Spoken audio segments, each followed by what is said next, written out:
The Texas A&M quarterback situation. Yeah. Speaking of, never mind. Go ahead. Jimbo Fisher. 3 quarterbacks in the maroon and white spring game in College Station this past weekend, and the numbers weren't great. Yeah. They might need to do a whole cleanse. The guy that was the difference in them not being good and actually being good last year, Haynes King. Yeah. In fairness, hurt in the second game. Haynes, not like the underwear. Went down against Colorado. 11 of 33. It's 33%. 33.3 repeating percent. 130 yards. Not great. I mean, his yards per completion's not bad.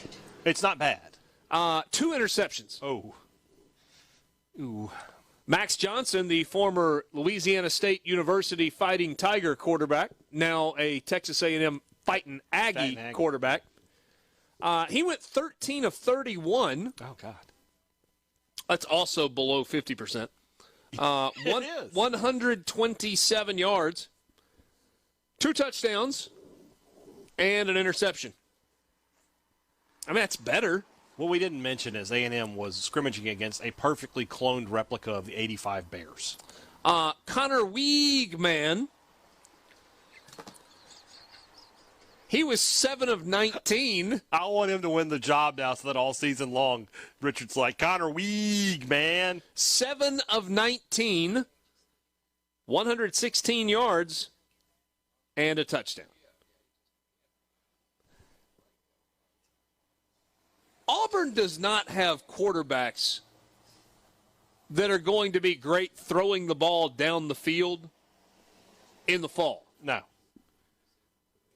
TJ Finley was at like 60%, and Robbie Ashford, who everybody in America says cannot throw the football, was 11 of 13 for 135 yards.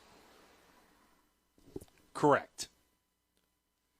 A&M wants us to believe that Haynes King and Mac Johnson and Connor Wiegman are all capable of throwing the football. Well, they want us to believe that Haynes King was the difference between them winning 10, 9, 11 games last year. Yeah, like being a playoff team and being, what were they, 7-5? They were 8-4. 8-4. Yeah. Would have been 8-5 if they had gone to that bowl game. Borky, tell me that this was a 1v1 situation and that Texas A&M blitzed like crazy. That DJ Durkin said, by golly, I'm going to show how diverse we can be on defense, and just absolutely threw the kitchen sink at Haynes King, Max Johnson, and Connor Wiegman. In their defense, they did do good on good. So first-team offense played first-team defense and vice versa. So that's how they split the teams. What cracked me up is the article I got. Can I tell you a secret?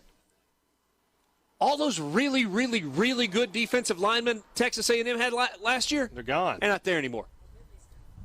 And not gone. The ones they spent millions of dollars on are 18. Yeah. What are you laughing about now? Text from the 662, going back to what we were talking about. Don't worry about it unless you feel 2 hands on your shoulders. Oh. No. Okay. Dear God. Okay.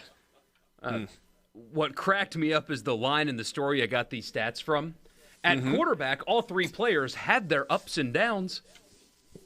They did. You know what? That's not a lie.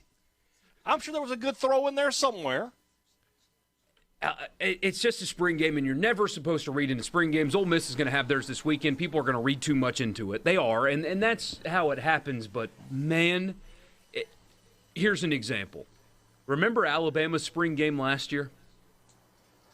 Did you watch it by chance? You may not have, but you may remember Bryce Young looked exceptional. Yeah. Because he's an exceptional quarterback. Regardless of the circumstances or who they're playing, Bryce Young looked prepared to be a national championship winning quarterback. Now, he didn't win it, but you get my point. This is a problem, and it'll be spun over there, I'm sure, as, it's just a spring game, who cares? When you're completing a third of your passes in practice, basically, the heck you think's going to happen when you're on the road in the SEC West? I remember Mississippi State having a spring game in 2008, finished 0-0, and then they finished 115 out of 119 in total offense that year. Spring game can sometimes tell you something. Wait, was the 3-2 game following the scoreless spring game year? It was. No. Same year. So they had a scoreless spring game, and then the following fall had the 3-2 game against Auburn. Correct. Why have I never heard that before? We should have known. That's the lesson there.